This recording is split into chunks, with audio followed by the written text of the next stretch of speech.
This is the Floridaville. Get to know the people behind the Florida names you know. I'm your host, Rosanna Catalano. On this episode, we get to know Mary Kucek, owner and CEO of Overit, a telehealth. I hope I'm pronouncing that right. Am I? Yes, absolutely. Overit, a telehealth platform geared toward giving women high quality contraceptive options. We are recording remotely today. I'm in my office in Tallahassee, and Mary is speaking to us from her office in Tallahassee as well. Welcome to the show. Thank you so much for having me. I've seen your past guests, so I'm actually very humbled by this invitation. That's very sweet. We do have fabulous guests, so I'm glad for you to be a part of it, and especially here now, season 2. So, you know, we have always been interested, especially me, in healthcare and technology, and OvaryIt is involved in both. Can you tell us more about your company? Yeah, absolutely. So, Overit is a women's telehealth platform, and we're focused on finding and understanding a woman's comprehensive contraceptive match. So, meaning we figure out what she's most likely to tolerate as well as thrive on. And so, there's many rules in contraceptives about what a patient can or cannot take regarding safety, but there's nothing that exists today about what she's most likely to tolerate and enjoy throughout the process. So, I always say that those without a uterus always forget that contraceptives can be hormonal and a prescription medication. So that can sometimes come with the vomiting and the nausea and the not so fun things that no one really talks about. So we built an algorithm to do just that and assist physicians in their decision-making process on what a patient should be on. So, how did you come up with the idea for this? It seems like this would not necessarily be something you talk about or think about necessarily at your kitchen table. So, how did you come up with the idea for this? Yeah, surprisingly, it was kind of out of necessity. So, growing up, I always had what I considered bad headaches. And it turns out that they were migraines with aura. And little did I know, but I also had a blood clotting disorder, unfortunately. And that makes me about 34 times more likely to experience a blood clot, stroke, or heart attack, especially in the presence of birth control and high estrogen pills. So those are very big no-nos in the world of contraceptives. And I unfortunately was on one of those pills at the time. So one morning I woke up and fed my dogs and collapsed. My husband woke up to me screaming and found me on the floor. I had lost the ability to move the majority of my left side of my body, mostly my legs and feet, or my leg and foot at that side. And it's called what most consider a hemiplegic migraine that was presenting as a stroke. So he got me the care I needed, but I was more in shock than anything because I have a STEM background and my husband's a doctor. So fortunately, I married an ER doctor in town, so I got the care that I needed, but I knew that the general population doesn't necessarily have that at home. So we created OvaryIt to instill those safety guidelines while also making sure that women had a contraceptive that they enjoyed taking. I cannot believe that all of that happened because of a pill you were taken and prescribed, actually, to take. It's very scary to know that, and so lucky that you recovered from that, and we're glad that you took that harrowing and scary experience and turned it into a company, a solution for people. you know Hearing you talk about your company, it's apparent that you believe in your work. Why is this important to you? Well, I appreciate that. And yeah, I mean, it's really become a passion for not only myself, but some of our staff as well as my husband. And so, when we got started, it was just so obvious of what should be done and how people are currently slipping through the cracks.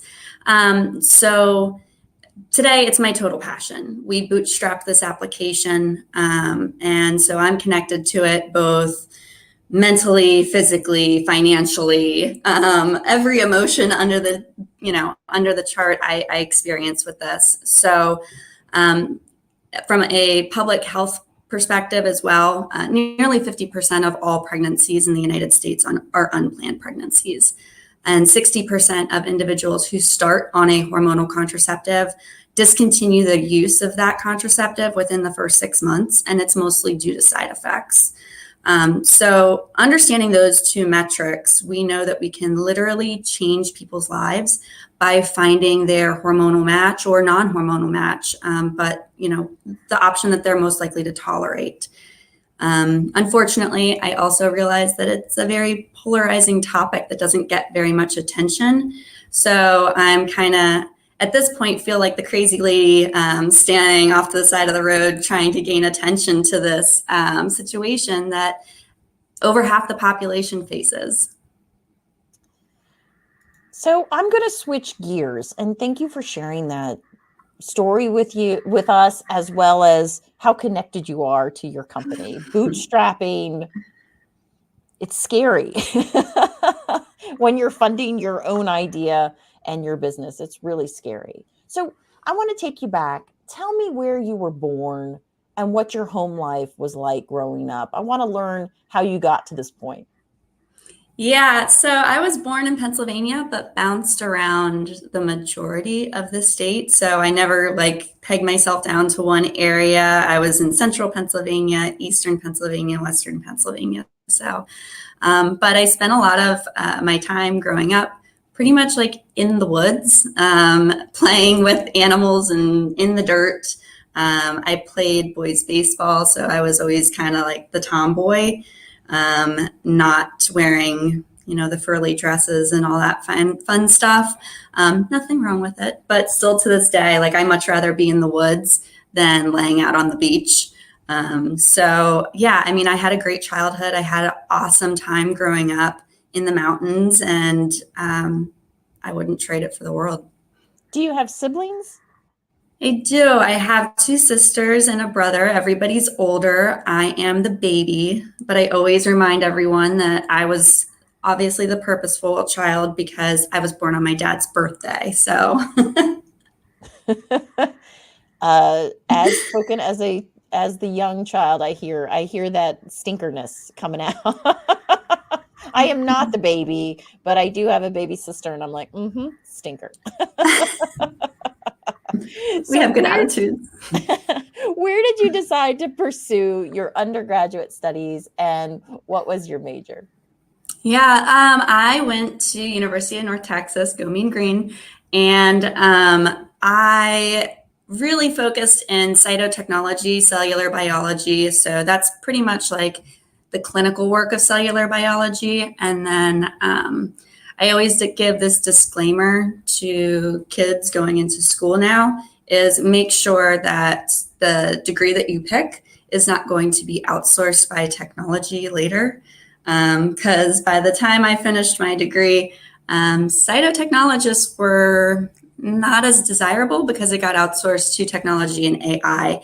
A lot of those slides in a clinical level and tissue slides, wet prep, stuff like that, they're able to essentially get read by a computer and different algorithms at this point. So I went back to school and did basic general biology with a concentration in biochemistry.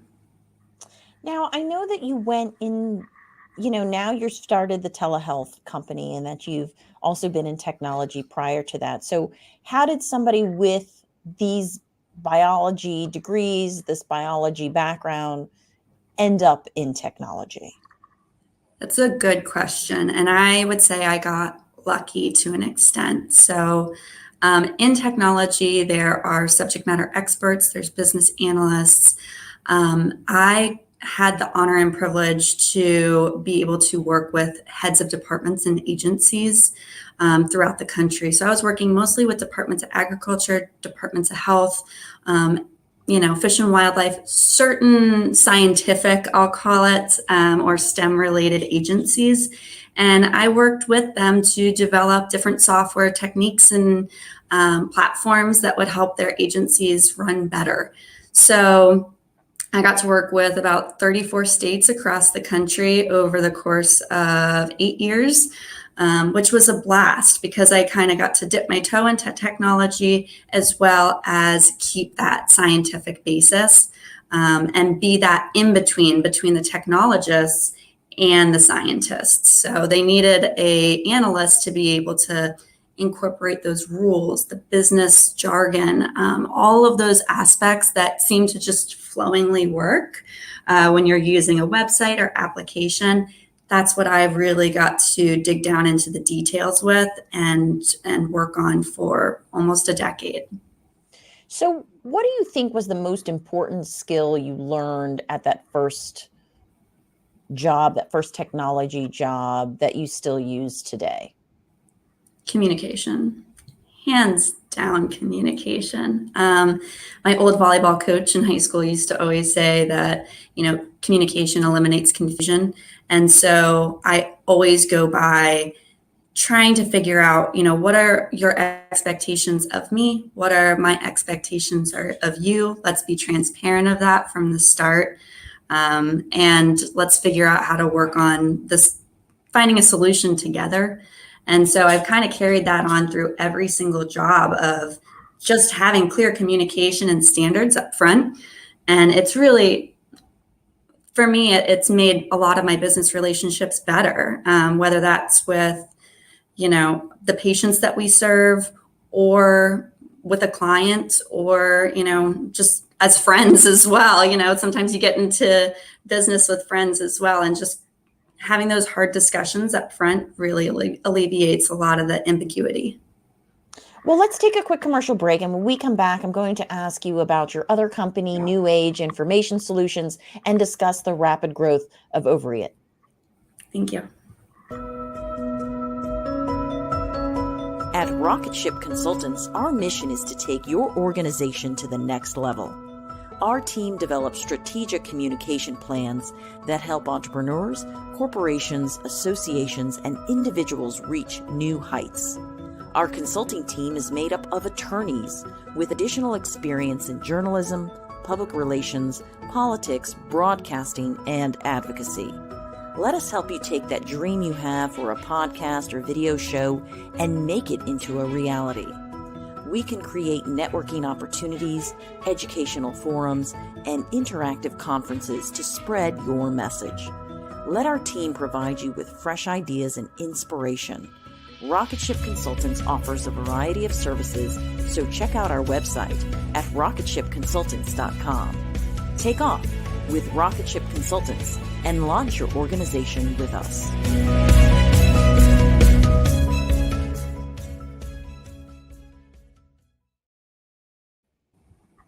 Welcome back. My guest today is Mary Kucek, the owner and CEO of OvaryIt, a telehealth platform geared toward giving women high-quality contraceptive options.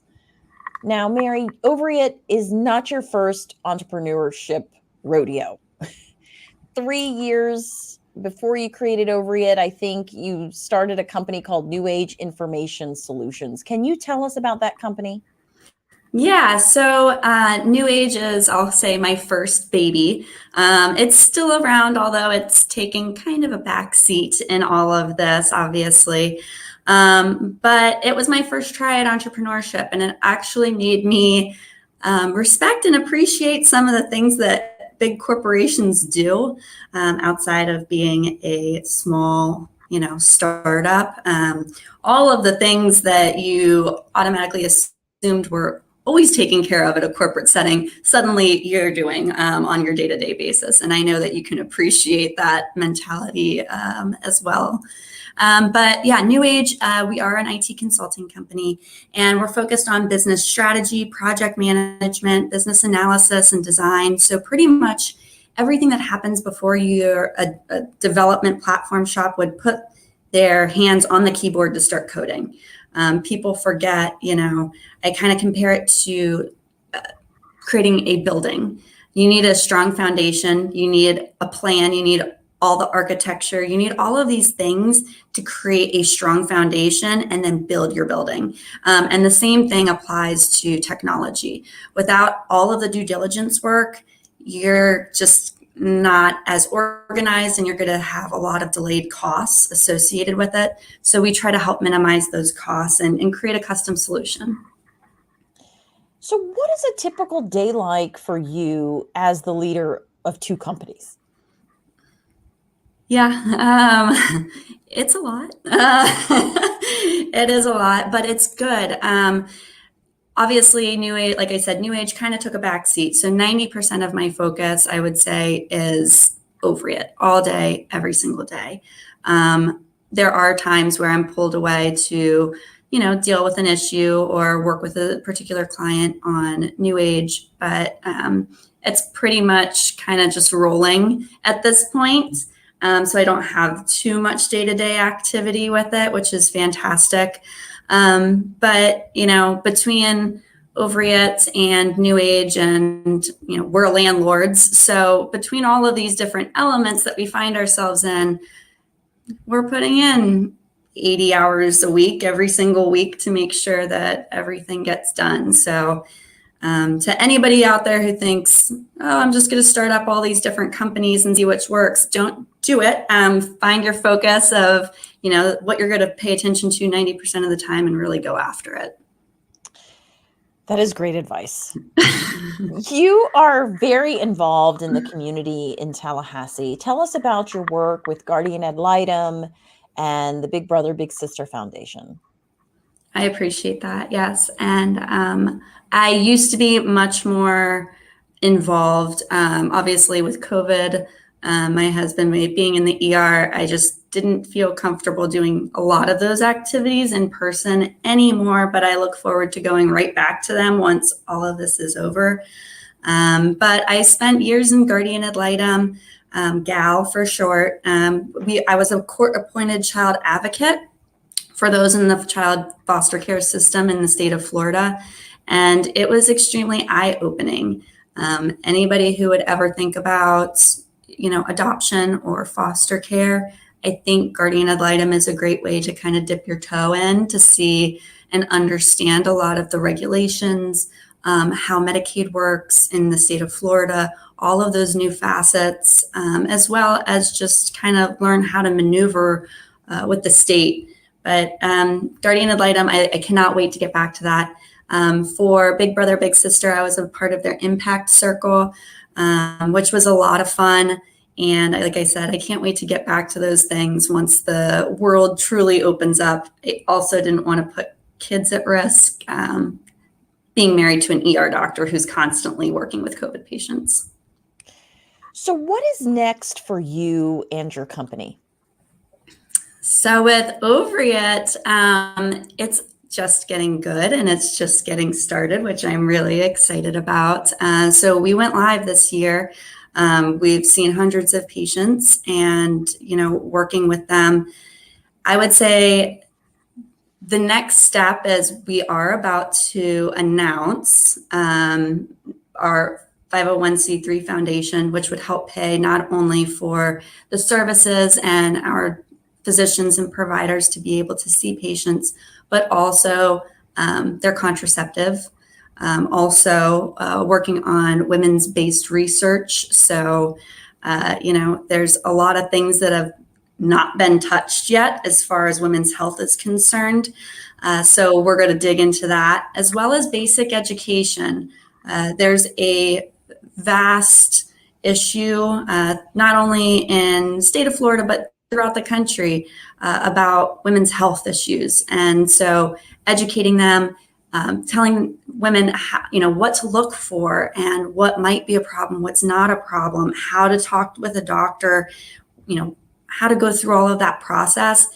It's extremely important. And so I'd like to bring that to the forefront as well. So the OvaryIt Foundation just processed all the paperwork. And so we're about to go live with that in the next week. Oh, that's fantastic. Congratulations. Thank you so much. I appreciate it. Well, we like to end our show with a little fun by asking all of our guests the same 7 questions. What would people be surprised to know about you? I live downtown in Tallahassee, but I rescue chickens. I don't even know if I should ask more about that. I think I should. How do you rescue chickens if you live downtown? So we do have a coop.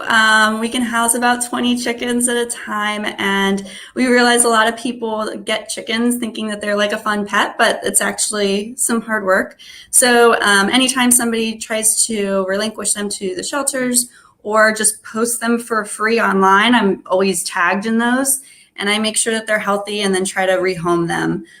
So at any point, I have between 5 and 20 chickens in my backyard. That's amazing. When you have guests in town, where is your favorite place to take them? Oof, that's a loaded question. I feel like our Tallahassee food scene's really getting good. And so are some of the views. I love Cool Beans food. So probably Cool Beans for food. And then for ambiance, like Charlie Park, the Edison vibe is always very pretty. What is the name of a book you recently read that you could not put down, or the name of a show you enjoy binge watching? My favorite book of all time that I will always read over and over again is Love Your Enemies by Arthur C. Brooks. But like the most recent, I would say To Build a Better World. Condoleezza Rice she's just an amazing human being. And when I saw that she wrote that book, I had to read it. So among your close family and friends, what are you best known for? Probably my can-do attitude. I never seen a problem that I back away from. If you have a nickname, who gave it to you? My dad called me Mimi because we had the same birthday. So Mimi's always been my nickname. If you knew you could not fail, what would you attempt? I feel like I'm already doing that with the whole unplanned pregnancies in America situation. So I'd probably just stick with that and figure out how to expedite it. What are the top 3 things you love about living in Florida? I know this is Tallahassee specific. It's the only location I've lived in Florida, but we have different changes of seasons, which I absolutely love. Also, the affordability of Tallahassee and the universities, I feel brings a different vibe to Florida that I love. It just brings a young spirit and energy. Well, Mary, thank you so much for your time today. This was delightful to talk to you. I appreciate it so much. Thank you. Be sure to subscribe to our podcast and on all of your favorite podcasting listening platforms. Be sure to follow us on Facebook, Instagram, YouTube, and Twitter. Visit our website to see some extras regarding this episode. Our audio editor for this podcast episode is Joy Tootle with Rocket Ship Consultants. If you are interested in starting a live stream or podcast, contact us. Our website is rocketshipconsultants.com. Thanks for tuning in.